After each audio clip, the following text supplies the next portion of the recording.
in the computers. So it involves training the digital computers to perform the task without giving explicit instructions, right? And this ML is a subset of artificial intelligence. AI is a broad set, so of which the subset is ML.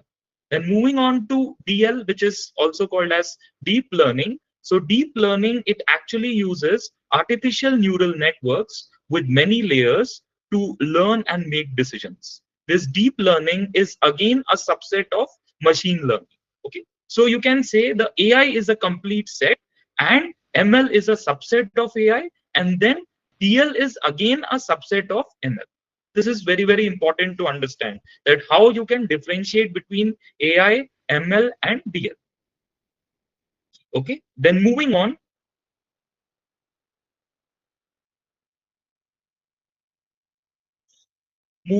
now let us actually talk about AI and biotechnology together. Okay, as we have already discussed previously, that artificial intelligence is the simulation of human intelligence processes by machines, whereas biotechnology is the use of living systems and organisms to develop or make products.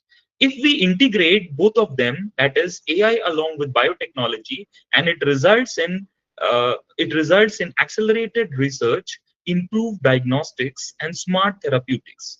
Basically, we are trying to make bioproducts through the use of living organisms, and we are trying to simulate it because of the huge amount of data which is available to us. So that is why if we combine this AI and biotechnology, it will result in accelerated research work. Okay, and biotechnology is also a research topic in which we are trying to find out we are trying to have new findings about living organisms and all. So AI will be very helpful in biotechnology. Okay. Then next, why AI in biotechnology, right? All of you might be thinking that why should we actually use this AI in biotechnology? It is because whenever we are trying to actually deal with the different branches of biotechnology, whether it is proteomics, which deals with protein analysis, or it is genomics, which deals with genome analysis, metabolomics, I think you might have all heard about the metabolic products. Then the imaging, you can say the imaging of the different body parts like brain or anything. You might have heard about the different types of scans like MRI scans. So all these actually they generate a huge amount of data. So biotechnology generates the massive data. If we go for human analysis, it becomes very time consuming and error prone. Nowadays, you might have heard about this common thing that time is money. Many of people they say, "Ki bhai, if you can save time, then what not?" Right? So here the AI comes into the picture, and AI what it can do is actually it can detect the patterns in the complex biological data. It can optimize the various processes and predict the outcomes, as well as it can accelerate the discovery and innovation processes. So just borderline, if you want to just actually know about it, it is very, very simple that suppose in biotechnology you are taking somewhat 5 to 6 years to generate a bioproduct. Then what happens is that if you use AI in biotechnology, then it takes roughly 2 to 3 years. So you can say if you can save so much of time, then it definitely is something which you must try to explore. And that is why the AI in biotechnology becomes important. Okay, moving on. Then let us talk about the various applications of AI in biotechnology. Okay, so if you talk about applications in biotechnology and also related fields, related fields which I want to actually say is environmental biotechnology. Since I am from environmental biotechnology background, so I'll be discussing about some environmental applications as well. Okay, so first of all, very, very importantly, we should definitely talk about sustainability. Just like AI, this word sustainability is also very important. You might have actually heard this term many times. So what is sustainability? Sustainability actually means that you are not only thinking about the present generations, but also about the future generations, right? And then SDGs, it stands for Sustainable Development Goals. Sustainable Development Goals. So the UN has actually laid down some 17 sustainable development goals which have to be achieved by the year 2030. So these sustainable development goals are very important when we are thinking about the future generations. Then we move over to the environmental monitoring. Environmental monitoring includes, like, if we can predict the natural disasters, then we can go for air quality monitoring, then we can go for water quality monitoring, soil monitoring, and different types of monitoring in which the AI plays an important role. Then a very, very important one, that is drug discovery. We are all having the life expectancy of almost every one of us has increased because we are developing newer drugs every day. You can understand the life expectancy. If previously some 10 to 20 years back, it was around 70 years. So now it has increased tremendously around to 80 or 80 or 90, 80 to 90 years. So that is because the new drugs have been discovered. So for the discovery of new drugs, AI along with biotechnology plays an important part. Moving on to next one, that is genomics and precision medicine. Basically, whenever we are trying to give medicine to a person, we normally we do not take into account the genes of that particular individual. But due to the you can say the advent of AI and biotechnology, we can actually make use of the genomic data and give specialized medicine to the particular individual. Then next one, medical imaging and diagnostics. As I was just talking, that nowadays a lot of, you can say, the lot of scanning of the different body parts is going on because we want to know about our body so that we can actually know about the various diseases or disorders. So AI with along with biotechnology has helped us to analyze the images which are available to us in a better way. Then next one is related with synthetic biology. Synthetic biology. The term, it actually says that we are synthesizing new biomolecules. Synthetic means you are synthesizing new biomolecules. So for synthesizing new biomolecules, again you need to know about the biological reactions, right? About the biological reactions. So AI has helped us to you can say find out new biomolecules, and they can react with each other to give us the new types of biomolecules. So AI along with biotechnology has helped us in synthetic biology as well. Moving on to agricultural biotechnology, in a developing country like India, we are dependent upon farming and crops a lot. Okay, so by the use of AI, by the combination of AI with biotechnology, we are trying to develop new varieties of crops, and also but also by using the sensors, we are trying to see that the crops which are available to us, they do not get destroyed by some insect pests or other things. Right? Then last one, but not the least, that is the optimization of bioprocess. Okay, bioprocess is very similar to a chemical process in which two reactants, they generate a product. So in this case, we are using two reactants and using some enzymes or something to generate a bioproduct. So optimization of bioprocess is very important. We normally use a bioreactor for this bioprocess optimization. So AI along with biotechnology is playing a major role in optimization of the bioprocess. So we'll be discussing about all of them in detail in the coming slides. Okay. Then moving on, this picture actually depicts the applications which I was just talking to you in the previous slide. As you can see, related to drug discovery, then genomics and precision medicine, in which we are using the genome content related to DNA, then medical imaging and diagnostics, in which you can see we have taken the image of the brain and we are trying to identify what is the issues and all. Then synthetic biology, in which we are trying to synthesize new types of molecules. And agricultural biotechnology, through the use of drones, we are trying to see whether the particular crop plants is growing or not. And finally, the bioprocess optimization in which we are using the microbes in order to develop the new bioproducts. You can see the graph besides how we are trying to monitor the product formation, right? Okay.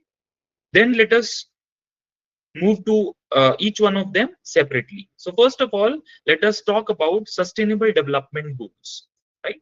Moving to sustainable development goals, there are, as I told you, we have 17 sustainable development goals. I have listed some, you can say 5 to 6 of them, in which AI along with biotechnology is playing an important role.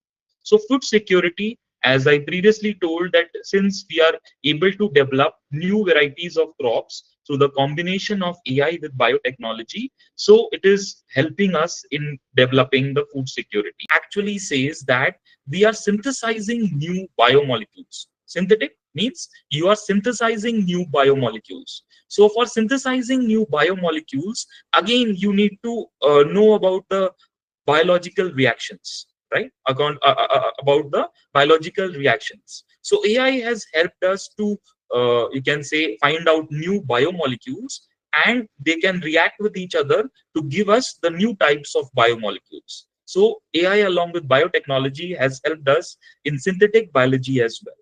Moving on to agricultural biotechnology, in a developing country like India, we are dependent upon farming and crops a lot. Okay, so by the use of AI, by the combination of AI with biotechnology, we are trying to develop new varieties of crops, and also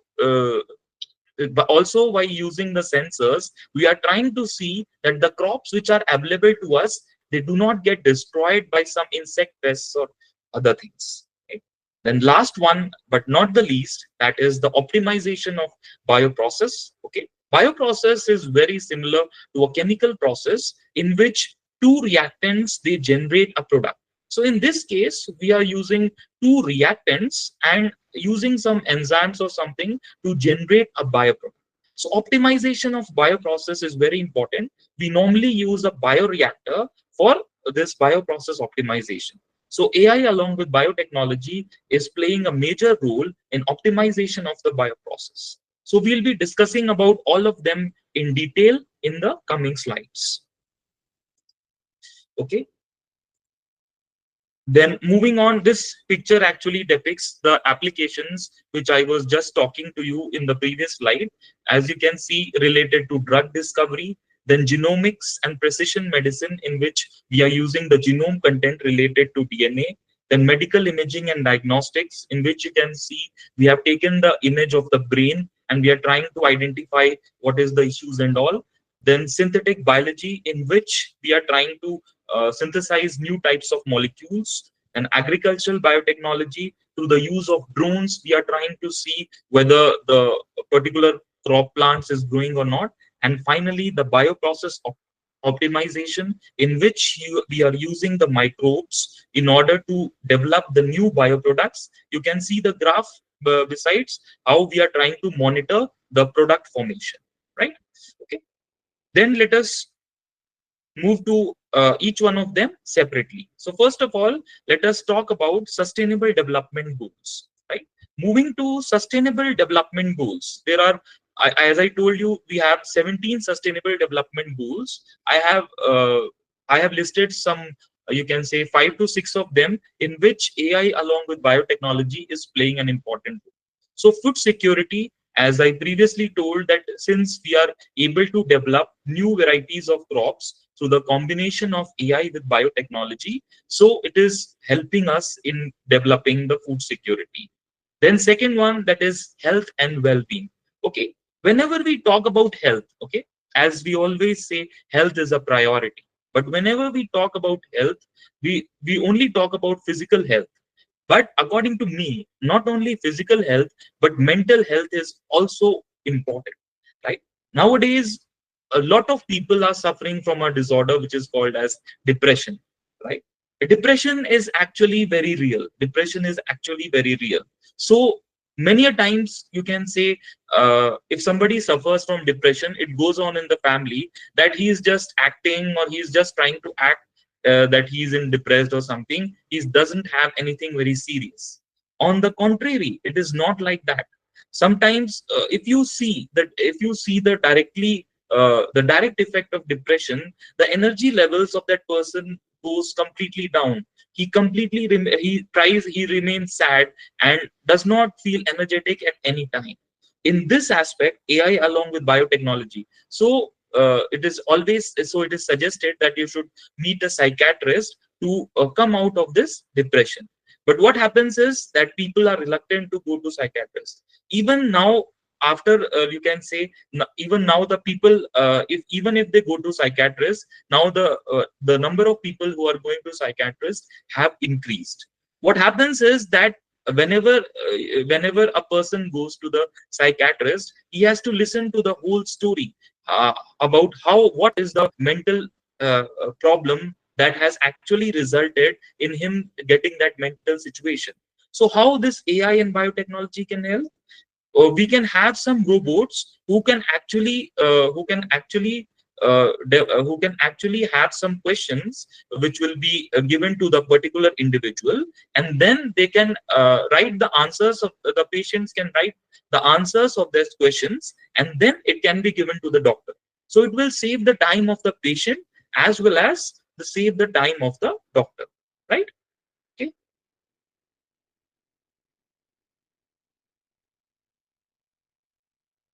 Am I audible? Any issues? You're audible, sir. I Yeah, think okay, somebody. so let me go ahead. Okay, so that's why you can say ki bhai, even you can say while we are trying to treat depression, a big problem like depression, AI will play an important role through the use of robots who can actually take up the questions and then tell it to the doctor, so that the time of the patient is also saved, and also the doctor needs to give a lot of time to each patient, that will be reduced. So effectively, more patients will be dealt by the doctor. Right. Moving on to next one, that is clean water. Again, that is my area of research. So we can say is that AI is helpful in wastewater treatment through because it helps to optimize the biological treatment processes. The importance of biological treatment processes is that they are very cheap. So if we are able to use the cheaper wastewater treatment processes, we will be able to develop cleaner water supplies, and that will be helpful for the sustainable development goal of clean water. Then next, we'll move towards clean energy, right? Okay, all of us know that fossil fuels reserves are limited. So that's why we are moving towards, you can say the cleaner energy sources such as solar energy, biomass energy, and all. Whenever we are trying to utilize some cleaner energy sources like biomass energy, then this AI will again play a major role in data analysis and help us to optimize the utilization of, you can say, if we are trying to convert this waste biomass into energy, then it will help in that optimization. Then moving on to next sustainable development goal of climate action. As we all know that the global warming has become a very important an important issue, right? And also you can see that the rains have become very unpredictable in different parts of the country. The uh, rains actually rains actually come at any time of the year. So what happens is that we are trying to analyze this data. We are trying to analyze the data and trying to predict some type of how we can do something, how we can do something to monitor this climate change. Okay, so this AI along with biotechnology will help in analyzing this data. Finally, another one, that is responsible production and consumption. You can say ki, the always the you can say due to the ever increasing population, the consumption has always put a lot of pressure on the production. Therefore, there is a need for responsible production and consumption. So we need to analyze the data. So we can go for responsible production and consumption through the combined use of AI and biotechnology. So all in all, you can see how the advancement of sustainable development goals depends on the integration of AI along with biotechnology.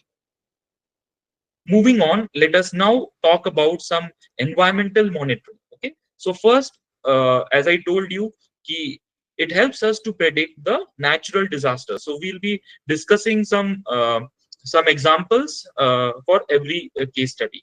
Okay, so first one is prediction of natural disasters. As I already told you, the AI models have been used to predict the natural disasters, which include earthquakes, tsunamis, forest fires, and storms. You can see that forest fires are also have become very hazardous. In several places, the forest fires have resulted in a lots of damage to the various animals. So we need to predict the happening of different natural disasters in which the forest fires are also important.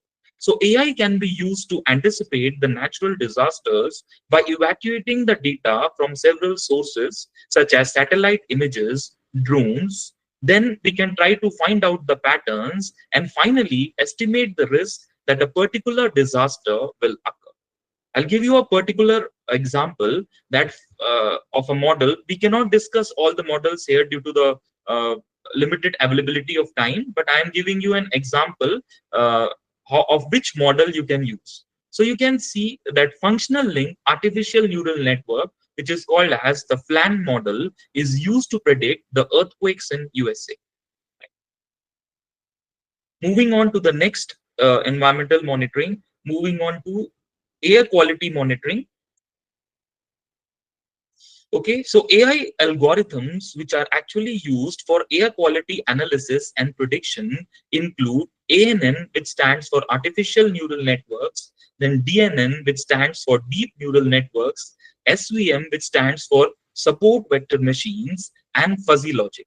These are the different models which we can use for air quality analysis and prediction. So these machine learning algorithms, they analyze the data again from the various sources such as the satellite images, the different types of sensors which are put in different regions to provide the real-time information on air quality.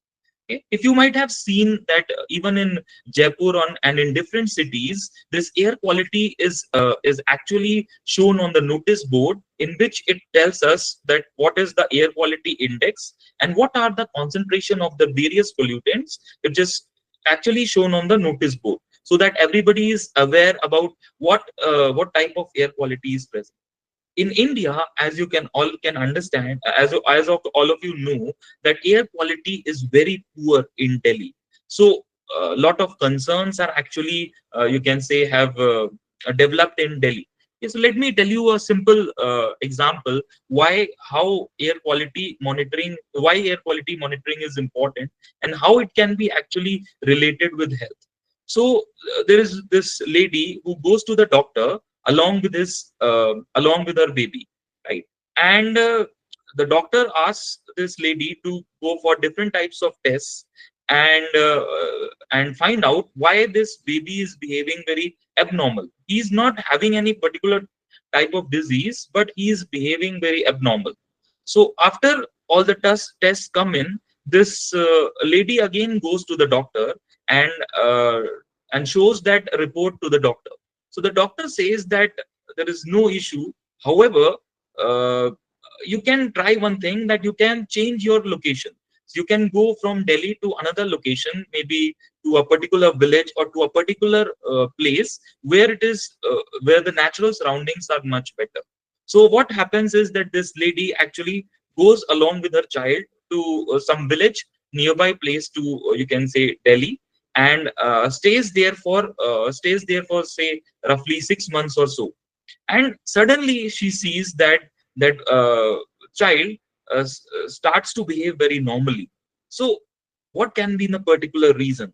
So as you can all can understand, in Delhi there is a lot of problem of air quality. So because the air quality tries to affect the young kids as well. So that's why as soon as this air quality is very important, and we need to monitor the air quality. Okay, so here again we can use different types of models to predict the concentrations of various air pollutants. So this long short-term memory LSTM model, it has been used to predict the concentrations of various pollutants, which such as ozone, then PM 2.5. So I hope all of you know that PM stands for particulate matter.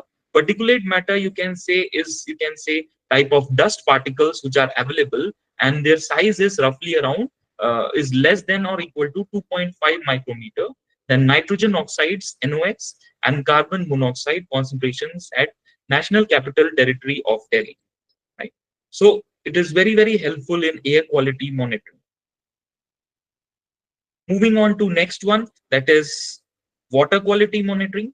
Okay, so water quality monitoring, again, you can see we have a number of water quality variables, right? If we want to classify the different types of water quality variables, they can be classified into physical parameters, chemical parameters, and biological parameters.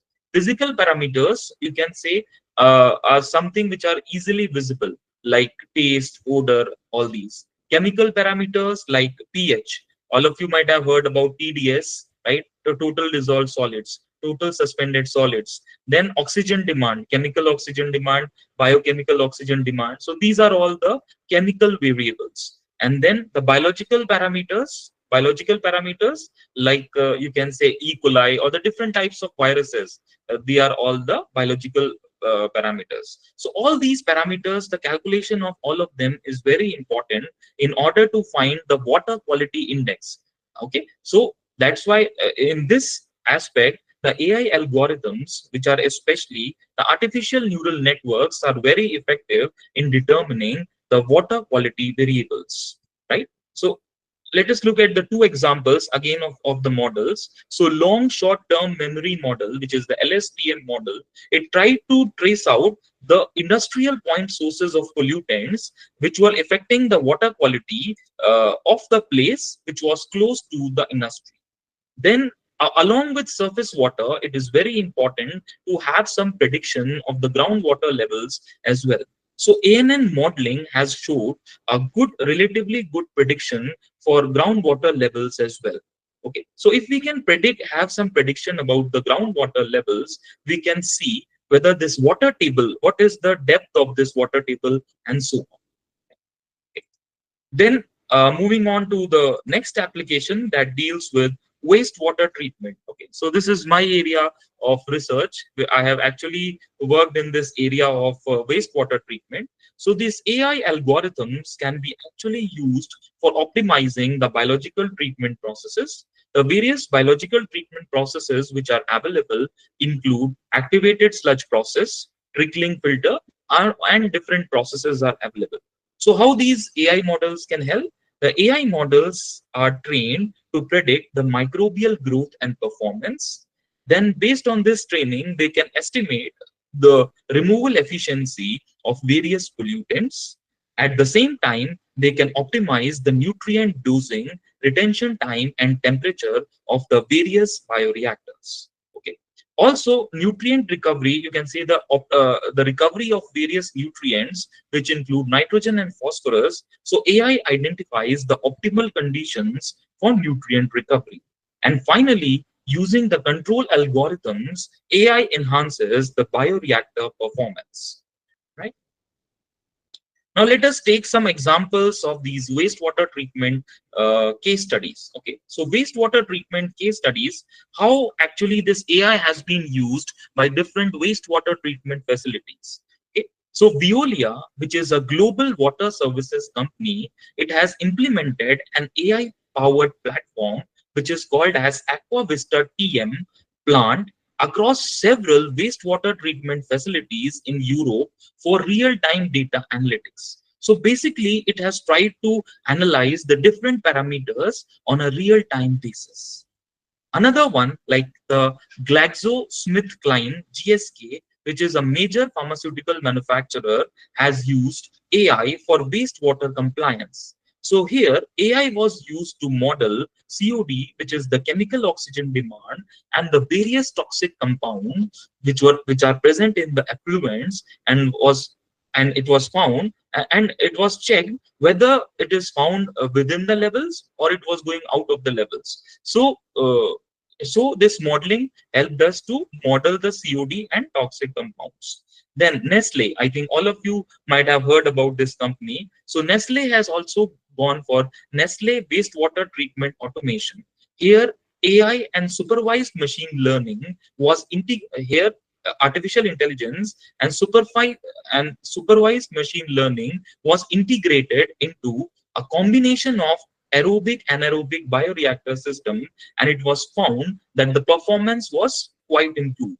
So these case studies give you a clear example how the AI has been actually integrated into the biological treatment facilities, and it has helped us to work quickly as well as efficiently. You can say the pollutant removal has been found to be better, as well as the time taken for removing the pollutants was found to be completely less.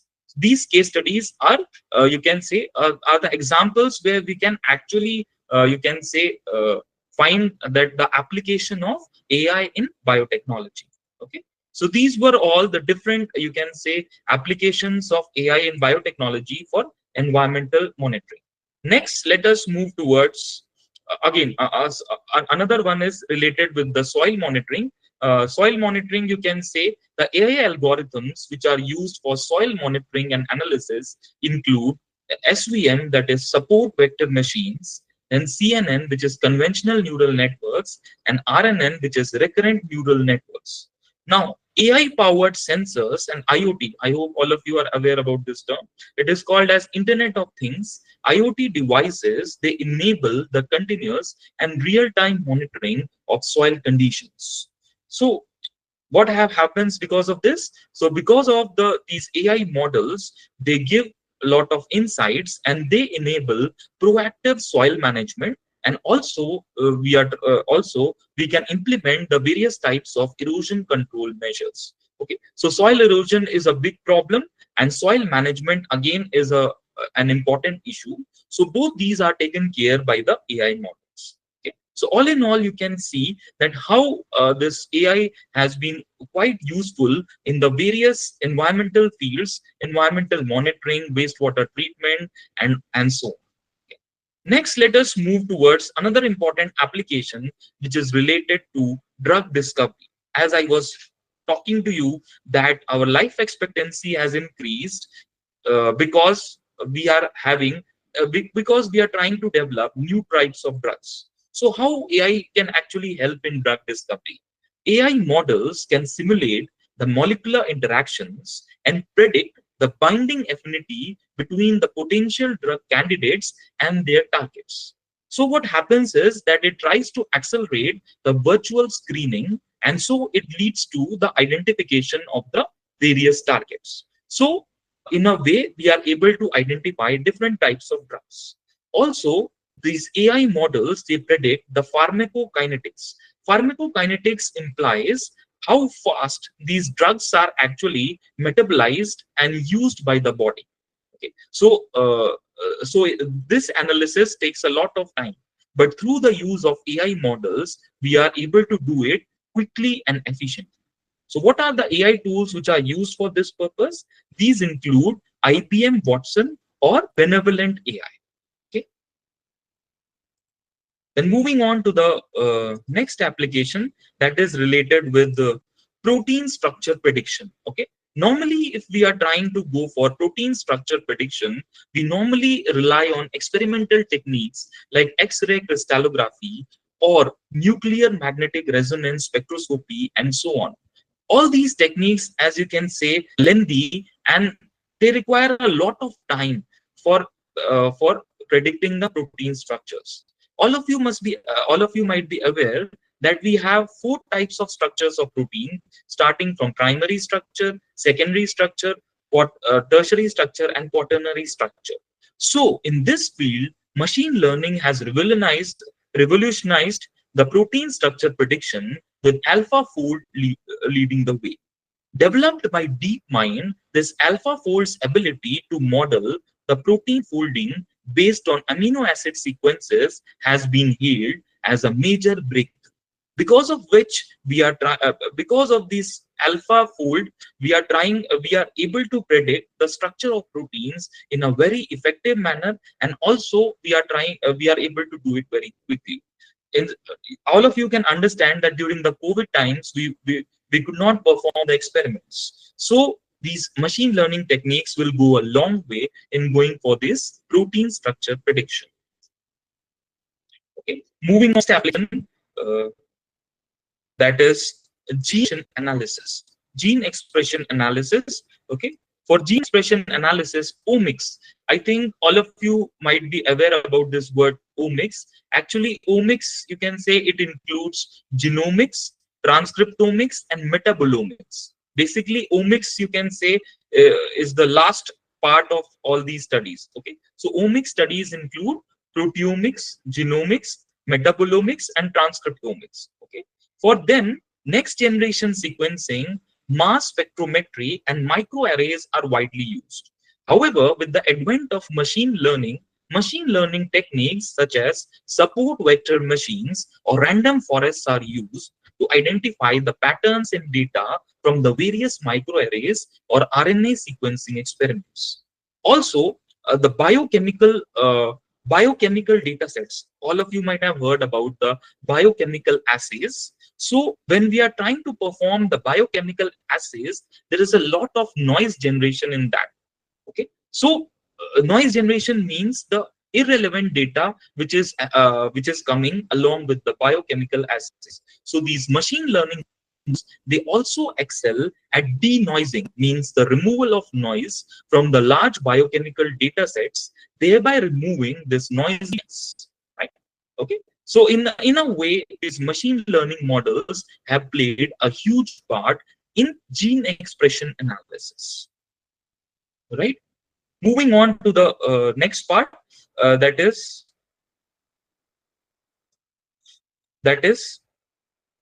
just a minute. Am I audible? Yeah. Yes, sir, you're Okay. audible. Yes. Just a minute. There's some technical glitch.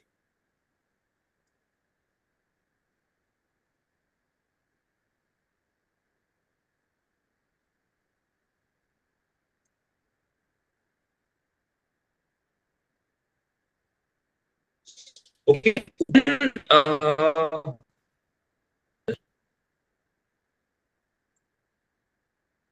yeah. Okay. Now let us move towards genomics and precision medicine. Sorry about the slight delay. Okay. So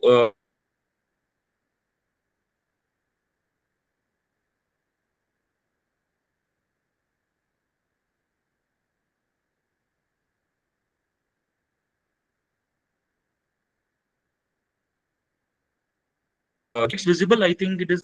Sorry, everyone, for the technical glitch. Okay, so moving on to the next application, that is, I was talking about, based on the genomics, we can actually try to give the medicine for a particular to the individual, which is the specialized one. So what AI actually helps here is that AI analyzes the large scale genomic data to identify the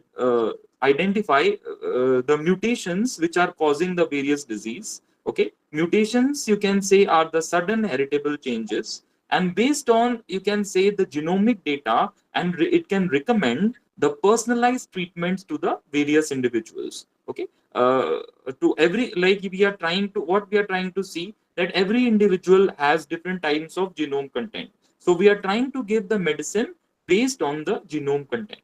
So it has been found to be very useful in cancer genomics, and also it has also helped us to diagnose the various types of rare diseases which occur very rarely in the various individuals, like sickle cell anemia, hemophilia, etc.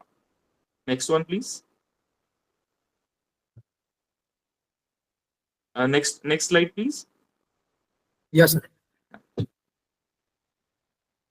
Yes. Yeah, okay. Next one, as I already told you, that it enhances the analysis of various types of medical images. All of you might have heard that we go for MRI scans, which is magnetic resonance imaging scans, then computerized tomography, which is the CT scans, which are, you can say, these scans are very, very important for specific body parts. You can say sometimes it is very, very important for brain and all, because it helps us to find out what, you can say, what issues are there.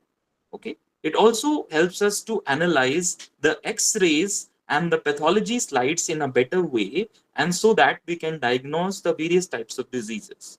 Okay. Then enhancing deep learning also helps to detect the various diseases like cancer, tuberculosis, and COVID with high accuracy. All of you might have read in the newspapers that this is the time period at which the peak of the COVID will come. This is the time period at which the COVID will come down, and so on. So all these things were actually possible because of deep learning, right? So you can say ki, due to COVID, I think everybody might have read the newspapers, and you might have seen that where is the peak of this COVID and when and all, right? Okay. Yeah. What happened? Yeah. Okay. Then it also reduces the diagnostic errors and all.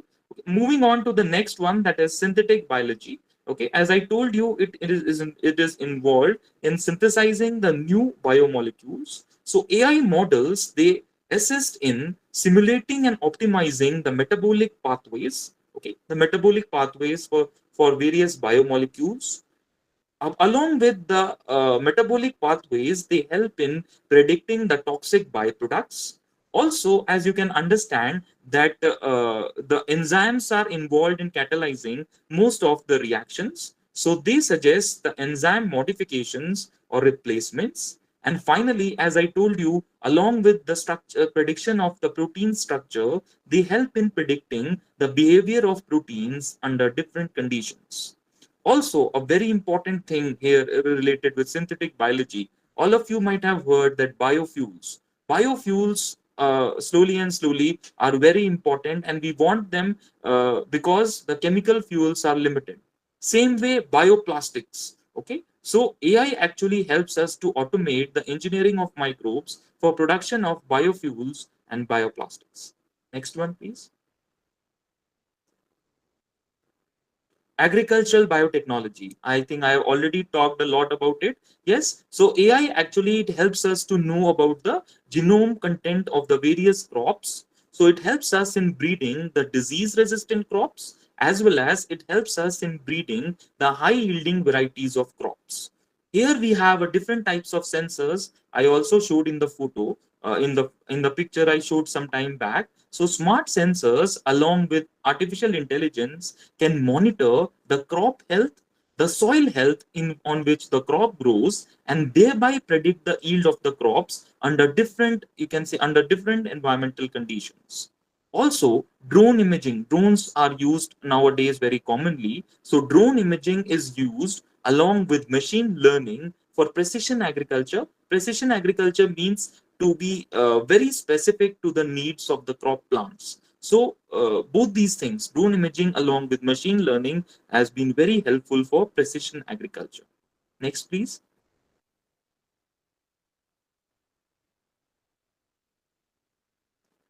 Bioprocess optimization. This is again a very, very important application of AI in biotechnology. So AI models are used to monitor and control fermentation. Okay, so fermentation process, as you know, is used for production of various biological molecules. Okay, so these AI models, they can predict the product quality and yield in real time. They can reduce the cost in the production of biological molecules, which include enzymes, vaccines, etc. Also, it's very important when we are doing this bioprocess that there are a lot of irregularities when we move from lab scale to the pilot scale.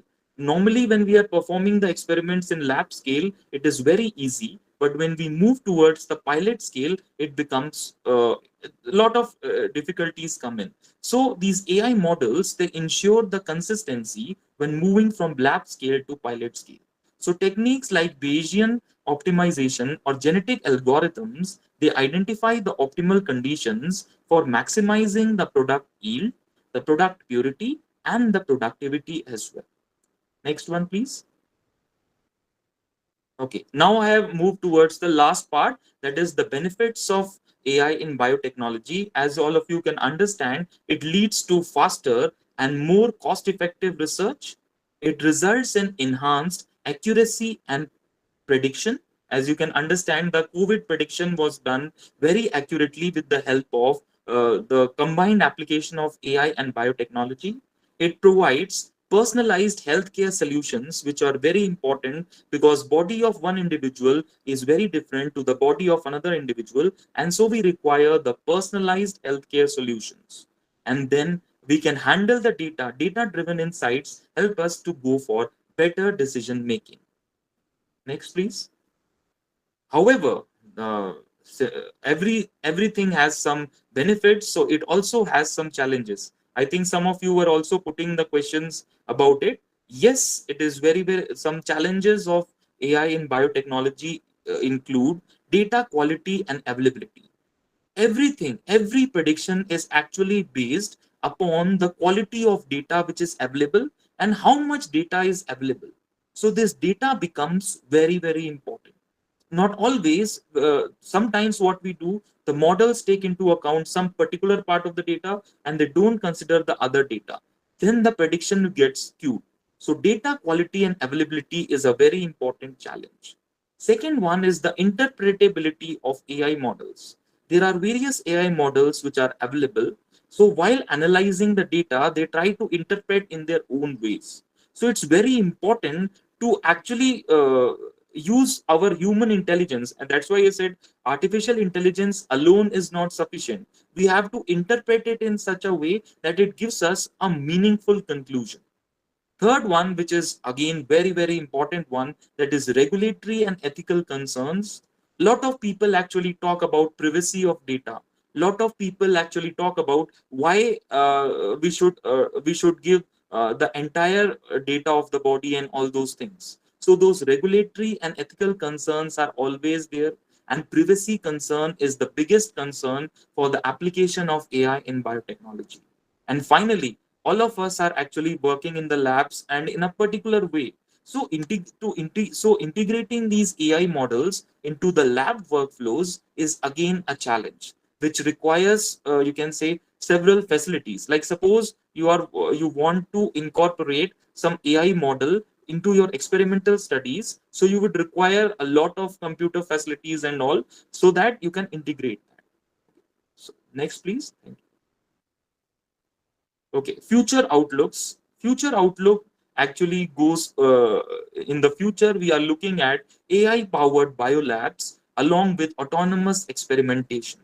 Okay, so you cannot say that experimentation will not be a part of the future, but AI will help us to supplement the experimentation in a better way.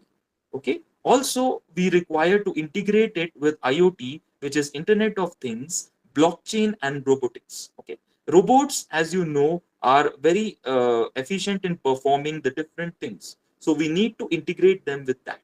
And finally, we should go for democratization. I think all of you are very well aware about this word. So we should go for the democratization of the biotech research using open source AI tools. Now, what do you mean by these open source AI tools like Chat GPT and all?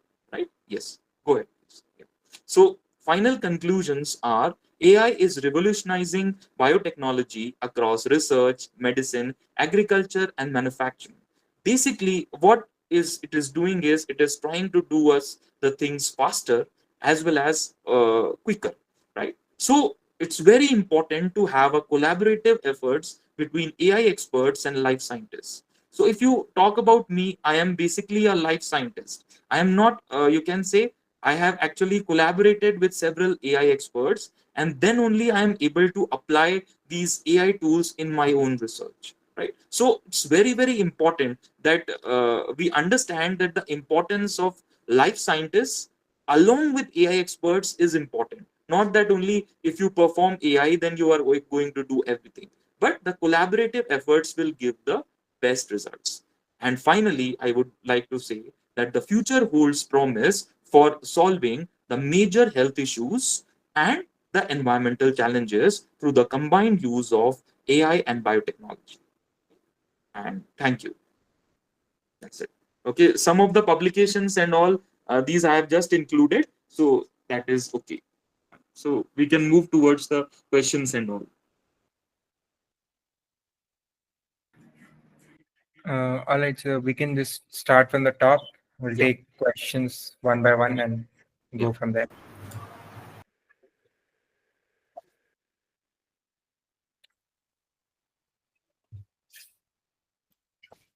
Somebody asked, "Hello, sir. Is AI used in farming or crop improvement?" yeah. So I think I have already told about this question that yes, you can actually use that in crop improvement and farming. Nowadays, you can see lot of drones, and also you can say the sensors are being used so that actually you can go for disease resistant varieties of crops, or you can say high yielding varieties of crops. The second one says, "What's the scope of generative AI in the domain of biotechnology?" What is the scope of, once again? Generative AI in the domain of Generative AI. Okay. Yeah. Generative AI, you can say, as I told you, when you are trying to talk about medical imaging and diagnostics. Okay. So we are trying to actually look at try to analyze the different types of images so that uh, we can have a better visualization. Suppose, like, as I just showed the picture of the imaging of the brain, so if we use the AI tools for looking at the various, you can say, the defects sometimes which are found in the brain or something, then it will be helpful that way. Right, so thank you. The third one says, "How someone from BTech Biotechnology aims for getting a job in the field of linking AI with biotechnology. What courses should I do, or which skills should I focus on more?" Yeah. Okay. So I would just say that, see, again, as I told you that it is a question which has been asked many a times in my classes as well. So I would answer it in this way that you can say, like, computer is a tool for doing the work, right? You cannot say ki by physics, you can do physics on a computer, right? You need to perform some experiments and then analyze the data using the various computer based tools. Okay, so basically you can go for the basic fields of, you can say, like, the basic courses of biotechnology.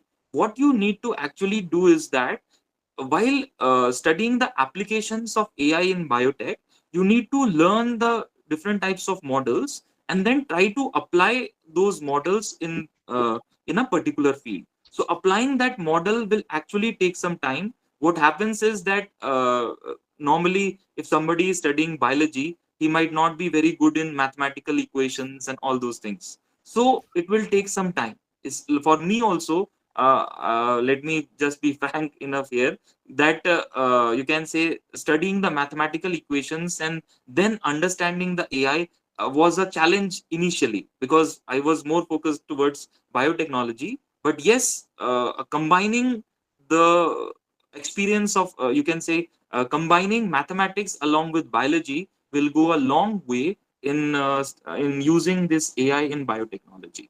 So basically, you should try to go for the basic fields of biotechnology, but be more application oriented and try to see how you can apply this AI into the experimentation in the similar way. As I told you, you can say you should integrate your AI into the experimentation and the labs in that way. All right, so next question, Yamini says, "Sir, won't there be any ethical implications and risks if there are no restrictions on uses of AI and biology? For example, what if there's a leak of genome data to the public?" Yeah, that is a very, as I told you, the limitations of AI in biotechnology, and that is why we say if a new technology comes in, it has its own advantages as well as disadvantages, right? So on the limitation side, it's very, very important, as she was saying very correctly, like, suppose a particular genome data of a particular population is leaked and somebody tries to actually circulate a disease vector to that particular population, so it might be an issue. That's why you can say we are trying to analyze the genome data, but the leakage of, you can say, information which is related to the genome data might have huge consequences. Okay, so that is a big concern. She is very right about that. We should try. You can say that's why even if not talking about genome data, we are just talking about Aadhaar. So many people actually are just saying that in Aadhaar, lot of details are actually going in Aadhaar. So they are not comfortable with doing this Aadhaar and all those things. So those privacy concerns are definitely an issue while applying this AI in biotechnology and all. So one more thing, I think people are not being that much comfortable in the chat box. So can we Okay. just turn on their mic so they would be able to ask one by one? Yeah, Yeah. yeah, definitely. If I anybody will wants do to ask, just turn on their mic, raise your hands. If you people having any doubt, just raise your hand first. We'll just ask your name, then you can ask your doubt. Okay? Just raise your hand. Babita first. Yeah. You're asking something. Yeah, you can turn on your mic. Gupta, do you have any questions? Okay, anyone? and I believe that the questions which are being asked are very good. I actually like they are being asked towards the limitations or towards the applications. So that is why I said having an interaction is very important. Yeah, sir. Collaboration comes in this way only. Yes. So please go ahead. If anyone having any doubt, you can just turn on your mic and you can put your question. I think Babita was not able to unmute herself. Okay. Anyone else? Yeah, Musa. Musa, yes, go ahead, bro. Are you not able to turn on your mic as well? एक second. I think I have been turned off their mic. Yeah, now you people can do. Yeah, please go ahead.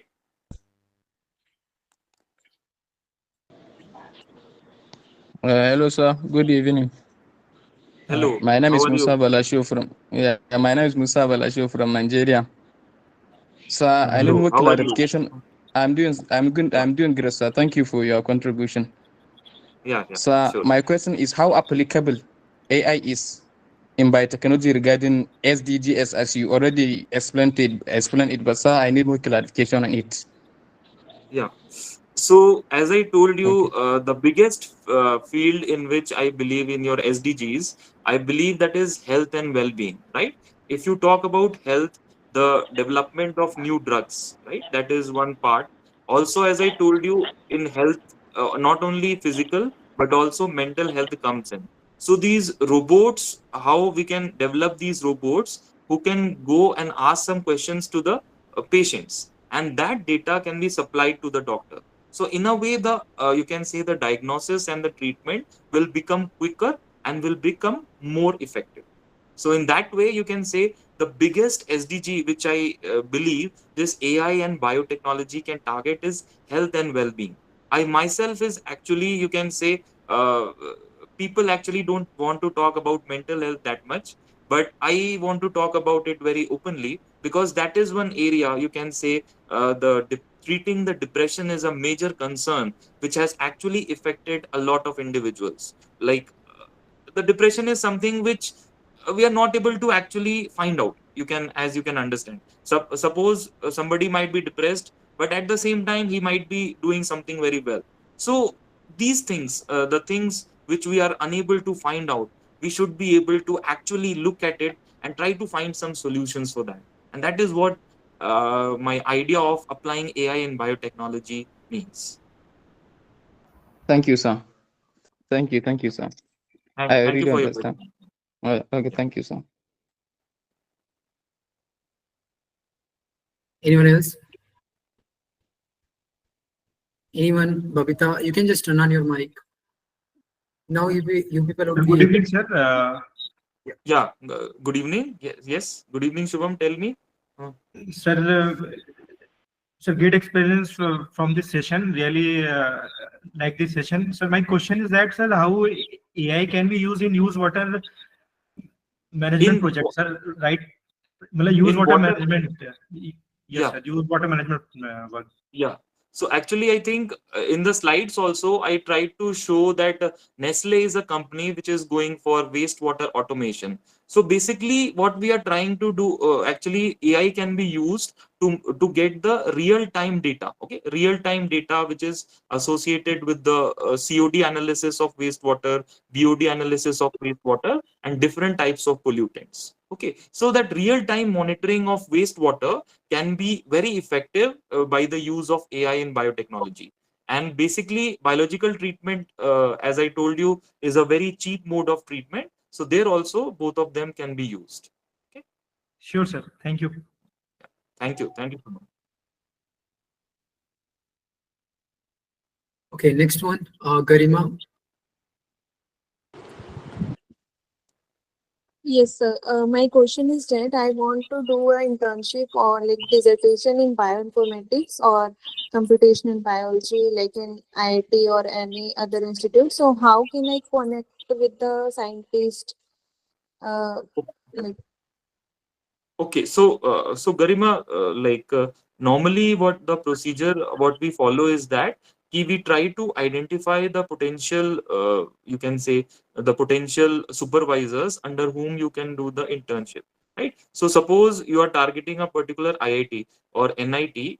Normally, what they do is they take out internships twice a year, once during the summer months, once during the winter months. So you can apply on the website. You can look at the various projects which the various faculty members are floating. Suppose a project it matches to your interest, which is related with computational biology and bioinformatics, then you can go ahead in that way, right? So but what the important thing is, you have to identify, you have to send a mail to them, or you have to send you have to try to contact them, and depending upon whether they have the vacancy in the lab, they will actually reply to you. okay, sir. Next Thank one. you. Okay, thank you. Next one, Babita. Go ahead. Am I audible? Okay. Neha. Neha Murli. Yeah.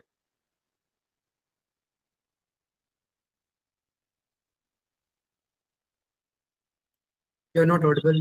Yeah.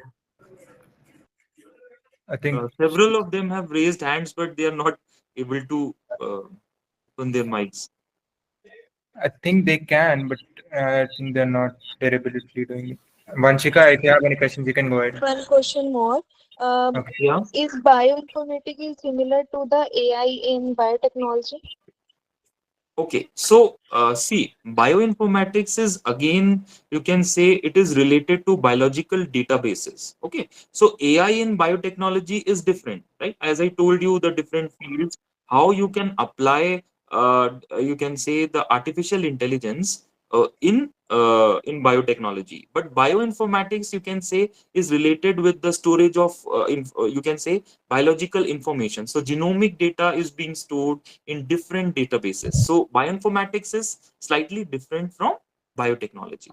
Yes. So, but you can say, I would actually say that the scope is more in bioinformatics. And also, if you are going towards biotechnology, you should try to integrate your AI along with biotechnology. Then only your scope will become better. Because nowadays, everyone is trying to do automation, and automation actually depends upon sensors, the use of sensors, drones, and all. So that's how it should go. Okay. Yes, sir. Next. Thank you.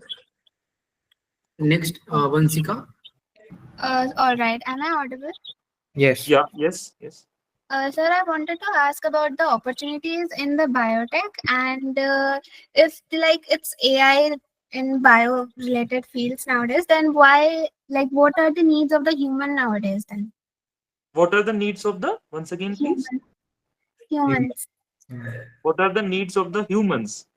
Okay, so fine. So basically, what I believe that you are asking is the opportunities in biotechnology. Okay, so you can say nowadays everybody has actually passed through the COVID phase. Okay, so one very good area in which you can actually work in is for the development of vaccines and so on. Right. Apart from that, nowadays like agricultural biotechnology. Yes, agricultural biotechnology to develop different types of crops, industrial biotechnology in which we are trying to develop different types of enzymes or different types of bioproducts, bioprocess. Okay, so bioprocess in which we are trying to develop a new product with less cost and all. Like, okay, so these are the various opportunities in biotechnology. Yeah, but I guess AI can do that work. Then why are the humans required in this field? AI alone cannot do that work. Okay, if you might have actually listened in some places, I have said it depends a lot on the data. Okay, so data actually is actually collected at various levels. Suppose you work in the lab, you collect some data. Then you work on pilot scale, then you collect some data. And then based on that, you go for optimization. So first, the collection of data is being done in the labs and also in the pilot scale. Then that optimization part, or you can say bettering the yield, is possible through the use of AI. So you are combining both of them, not using only AI. Is it Got now? it. Is it Yeah. now better? Yes. Yeah. Yeah. Okay. Okay. Next one, Mohammed Mudassir. Yeah. Am I audible to you? Just turn on Yes. your mic. You can go Yes. ahead. Yes, sir, Go it's ahead. audible. Very good evening, sir. It was a great talk by you. Good I was evening. just, Thank you. yeah, I just saw in one of your slides you were mentioning about the use of ML in genomics, right? Like Use of use of ML in genomics, like yeah, machine yeah, learning in genomics field. yeah. Like I saw about SVM methodology, like models and random forest models. Yeah, Like yeah. I want to ask, how good what could be the role of these in particularly in transcriptome data analysis, like particularly non-model organism, because I am working in one of the non-model organism, and that too in non-coding RNAs.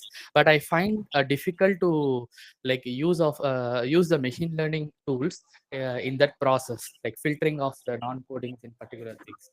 So, what could be the role of MLs in this kind of thing? Is it like developing, or it has been developed, or it could be No. anything? Because compared to genome datasets, transcriptome varies across the models. So that's the question. Yeah. So, okay. So, one very important thing, if we actually you want to look at AI in simplified terms, first you have to train the data, then you have to test the data, right? So, the training the data, as you were telling, is in your case is slightly tougher. So, first you have to actually go for training the data using those random forest models and support vector machines. Once your training becomes efficient, you will be able to test the Yes, data sir. also efficiently. So Oh, that training part actually requires some more, you can say, more extensive work. And also, as I was telling you, that machine learning models, there might be some limitations associated with every model. So you might have to look at the boundary conditions and the limitations with those ML models, and might be there lies the glitch why you are finding some difficulties. Might be that artificial neural networks might be a better model compared to random forest model, but I'm not sure about it. I'm just telling you in a basic manner that you should look at the basic, you can say, boundary conditions, the basic assumptions, and all these things, and then try to train the model and then test the model, is what I can say. yes, sir. Thank you. Yeah. Thank you. Okay. Next one, add the sound. Am I audible to you? Add. Okay. Prayukta Padelkar. Hello. So am I Yeah. audible? Yeah. Yes, Yeah. yes, yes, you are audible. Good evening, sir. It was really an informative session. Good evening. Thank you. Mm. Sir, I had a query. Can AI predict outcomes of gene mutation, sir? Like whether the mutated gene in genetically abnormal patients can be Mhm. deleterious or benign mutation as such? Or Yeah. do we need to design a database yet for such mutation? Okay, so you can say ki the mutations, you can say, are sudden heritable changes. Okay, anything Yes, sir. which happens suddenly, uh, you can try to predict it using AI and ML, right? Okay, so anything Yes, which sir. happens suddenly, you can try to predict it using AI and ML. But again, as I told you, the data availability and data quality is very important. So you need to look at the different, you can say, different types of mutations and different conditions also experimentally so that you can integrate both of them to get the better results. Is what I O- feel. Okay, sir. Thank you so much, sir. Thank you. Okay. Next one. Babita, are you Babita is not able to able do to that? open Okay. the mic. Am I audible, sir? Yeah, yeah, yes. Asma. Yeah. Go ahead. What is the role of So, AI in modern astrobiology? Yes. Once again, I Sir, could not hear you too. what is the role of AI in modern astrobiology? Modern astrobiology. Yes, sir. Okay. Astrobiology, actually this is one field which I have actually not actually read about it, so I will not be able to actually comment about it. But yes, this is a good question which I will take into account and I will find out. And if you have my email ID, please send me an email about this question, and I'll try to revert back to you. Okay, because this area I have actually not modern astrobiology, actually I have not read about it, so I don't want to give a haphazard answer. Yes. Thank you, sir. If you don't have source email, you can email Propagation. You can get the answer from there as well. We'll forward it to someone. Yeah, and What was the also doubt? all the participants, anybody can send me an email with your queries. You are always welcome to send email to me with any of your queries. I'll be reverting back as soon as possible. Yes. Babita, go ahead. You wanted to ask something. Babita, are you there? He's done, I think. Asma. Asma has asked, I think. hello. So, I'm a PhD student in biotechnology and molecular pathology from Algeria. I want to thank you for this session. It was very interesting. I have Thank you so much. question. I have Yeah. question in relation to the trustworthiness and the limitation and challenges of AI, because Yeah. Sir mentioned the Nestle company, which is a very controversial company that was in a lot of controversial things in relation to their strategies in Africa, to their support of the Israeli occupation amid the current genocide, and apparently they're using AI in order to automate in order to in wastewater. So how can we trust a company? And especially, I heard about the wastewater in Africa, and they are also controversial in Africa. So how can we trust a company when they say that they use AI? How do we know that it's not just a fancy word and a trend here? Okay. So thank So you your again question, for. yeah. So your question is actually a very important one, and as I already talked about the limitations of AI, as I actually told you that the, you can say, the privacy, data privacy and the data quality is very important. Suppose you see of a particular area, you are trying to predict the water quality, right? So there might be some 5 to 7 points. On each of these points you need to take the data. If you miss out points on any of these regions, then your final conclusion or your final prediction will be faulty.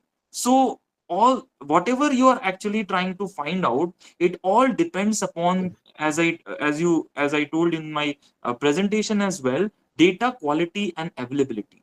What type of data is available?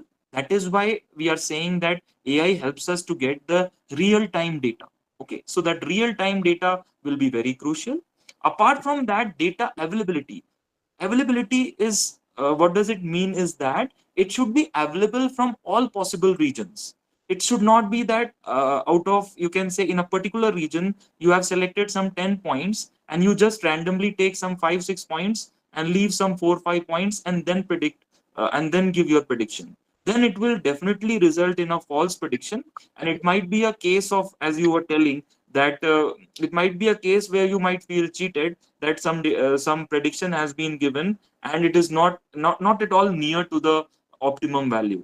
And that is why I said, again, that's why I said experimentation is important. Experimentation cannot be done out completely. You need to actually work in the labs also, or you can say sophisticated instruments are also being developed for biotechnology. So the analysis through the different sophisticated instruments can be actually, you can see, can be an answer to the predictions which are made by AI.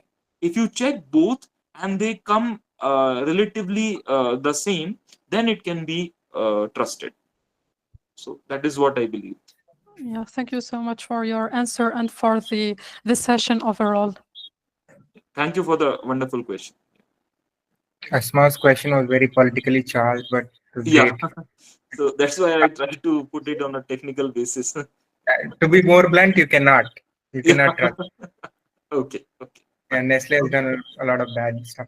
Yeah. Yeah. Okay, sir, there is someone called Susmita, and Yeah. she's typing some of the like questions she's asking. Yeah. Susmita, just turn on your mic and you can just ask to the sir directly. You do Yeah. not have to write anything. Please go ahead. Yeah. Yeah,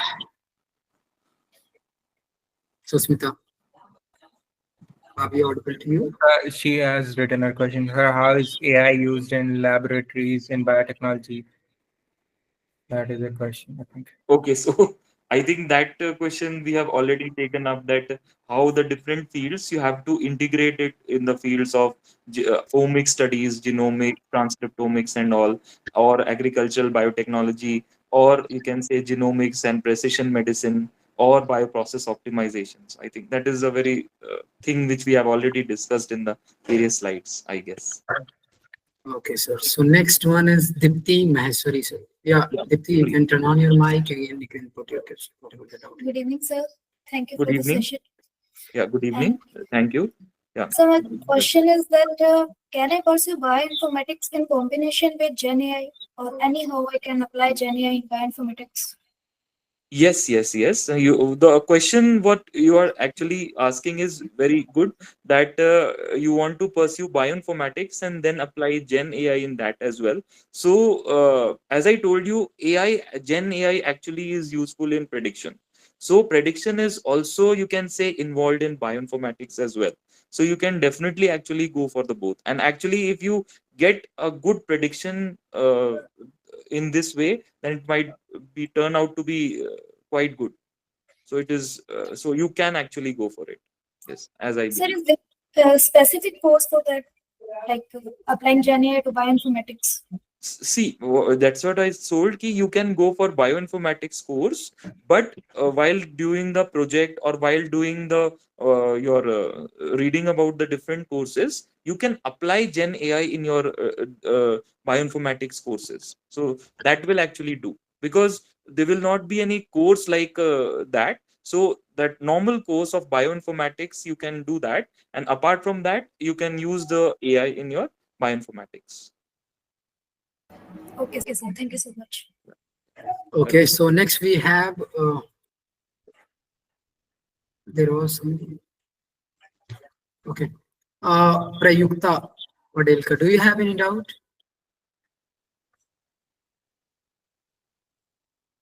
Anyone else? If anyone having any queries, you can just, yeah, Jana, Tabassum, go ahead. Good evening, sir. Good evening. Sir, I would like to know what is the future scope for drug discovery?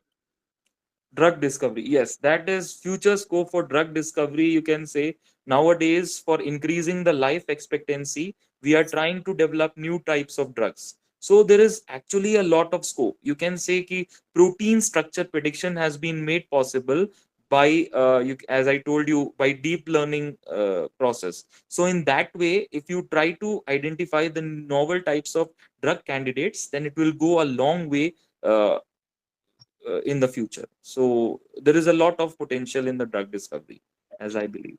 So right now, I don't think we see much of that scope in India. So according to you, sir, which country or which part of the place is like better for this scope?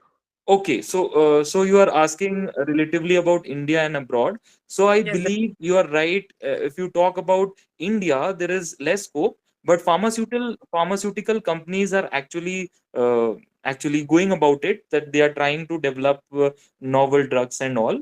Because you can see post COVID, everybody is actually trying to develop new types of drugs, at least for, you can say, these COVID complications. Also, you can see the cancer has increased a lot. You might have seen in every neighborhood and all, there is a lot of talk about the cancers. Also, heart attack, you can say, before it used to occur in, you can say, people above the age of 50. Nowadays, you can see it occurs at the age of 20, 30, 40 and all. So you need to develop the drugs which can actually prevent such life threatening diseases. So I believe there is a lot of scope, but you should, if you want to go abroad, yes, that will be a better idea. Like Europe and USA, they have, you can say there, you can say, based on the particular, you can say, particular drug is being, you can say, particular action for a particular drug discovery is more pronounced. You can say in that way. Okay, sir. Thank you. Yeah. Welcome. Okay. Anyone else? If anyone having any doubts, you can just, how can AI enhance bioinformatics pipeline for drug delivery, like drug discovery? Yeah.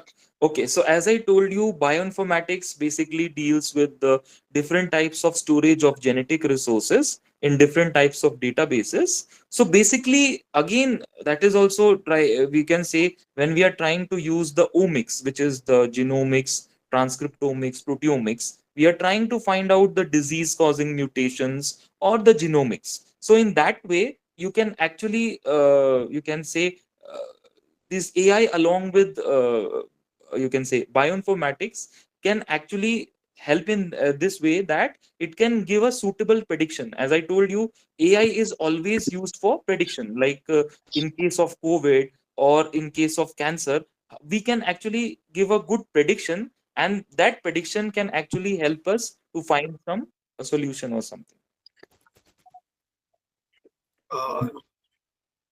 Next, we have Siham. Siham, you can turn on your mic. Okay. Hi everyone. Excuse me. Hello. I have a question related to my project in autologic simulation using ER. I'm In currently auto, working or ER, once again, please. augmented reality. Okay. ARs. Okay. Okay, so I'm currently working on an autology simulator.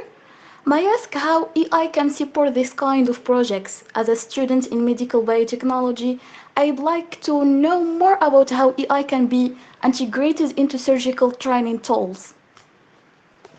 Okay, so medical biotechnology, actually, I'm not able to actually get what specific question you have, but still, as I told you, AI actually helps you in this way that suppose, like, if you are trying in medical biotechnology, you are trying to find out which types of mutations or what is the actually change in genome data and all these things. So you can, as I told you, you can try to have give a prediction about that.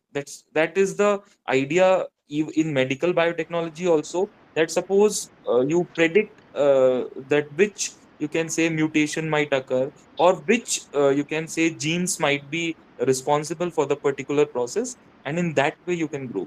If you have further queries, then you can also email me your specific doubts, as you were telling me, related to your project. So give me some, also some background, so that I'll be able to understand your question in a better way.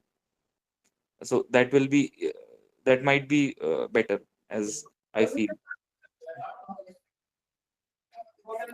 Okay. We will send you the mail.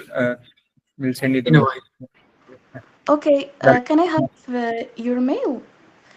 Yeah, yeah. We'll send it to you. We will be sending it to you, and I have also. Okay,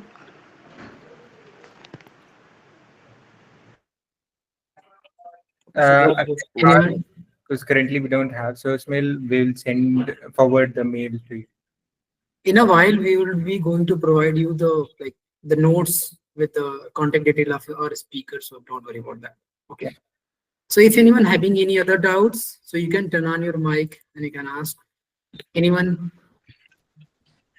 Can AI model be hosted for the real-time Sir, my environmental question is that how AI can be useful in the finding the microplastic in water, sir, because these issues in major issues in fisheries. So can you tell some about this? Okay. Okay, so basically, finding out microplastics in water, actually, we are trying to go for different types of sophisticated techniques, like you can say mass spectroscopy, which are related with mass spectroscopy. Because Yes, sir. microplastics are very minute in size, we have to go for mass spectroscopy. So, AI slowly and slowly can integrate the data which we obtain from mass spectroscopy, and then we can try to predict that how much amount of microplastics can be present in a particular water body or in a particular bloodstream. So again, I will say that it can be used for prediction in a particular water body or in a particular bloodstream or something like that. Yes, sir. So second question is that, sir, right now air pollution level is peak. So how this AI tool can be useful for the rectification of air pollution? Yeah. Uh, Okay, so as I was telling you that real-time monitoring of various air pollutants is being done. Okay, so what we can actually, like you can say that some air filters are being developed. Okay, apart from that, the different types of air pollution control devices like electrostatic precipitators, scrubbers, and all. So we have to actually, you can say, do the monitoring of the complete area and then install these devices based on the prediction of the various air pollutants on a real time level, so Sir, that we can. Yeah, excuse, sir. yeah. Right now, I am using SCADA. You know that in my wastewater. So SCADA and AI are different, or both are having the same feasibility, or same credibility in wastewater management. No, SCADA and AI are quite different. Okay, so basically, you can say ki AI is just a tool, but SCADA actually is used for designing. Okay, so designing the wastewater, you can say components and all. So AI is just basically a tool, but SCADA is very specifically used for this wastewater design and all. Okay, sir. Yeah. So you can actually integrate AI into your SCADA in that way, right? Yeah, yeah, sure. Thank you, Yeah, sir. sure. Welcome. Yeah, Musa, it won't going to affect your like certificate. But if you're having any queries, you can just ask. You can just turn on your mic and you can ask. So I already asked my question, and sir already answered it. Thank you very much. Yeah. Thank you. Okay. So anyone having any queries, like any doubts? If no one is having any doubts, so we'll go for the like next part of today's session. Okay. So that would be the like ending session of that. And yes, just take over it. Okay, so everybody, your doubts are solved. I think sir has solved all the doubts. He has answered everything. I'll just tell you a few things about propagations, few upcoming things. That way you are updated and you get most of the effective details out of it. I'll share my screen and tell you a few things. All right. Uh, all right. My screen is visible. This was sir's session. This is give feedback. You can give the feedback here. Regardless of this, what I'm trying to tell you is our new programs of student ambassador. It's right at the end because people are very interested and people might, we don't want to feature at the top. Just see it and try to register it. What we are providing is exclusive certificates, a global network. We have a lot of networking events, so people do get somebody got hired from us. So that was great. So we do have a lot of networking effects. We interview you. We tell you about how to market this thing. We give you mentorship. We give you a lot of early access to all of our uh, internships, our programs, our courses, so that way you will get a lot of things out of it. Basically, you'll have a lot of career growth throughout. You will be exposed to a lot of people who are actually working on the bunch of projects related to propagation and a bunch of SaaS things. You will see a lot of like this was an AI session, so you'll see a bunch of AI, ML, and space science things. You can see our social media campaigns that we run. You will be like a thing that you can have in your resume that will affect your future things. In the sense, you will be hired more particularly in a better manner because of the things that you've done as a campus ambassador over here. You can simply click on this, you can fill on all the details, and you will be redirected to the page where you will be able to interview with our people or our team. All right. Now, uh, the future sessions that we have, this was today's session. This was really great. You learned a lot of things about AI, artificial intelligence, and biotechnology. Now, the next session we are going to have is the session with Benedetta Faccini. She's an astronaut in NASA.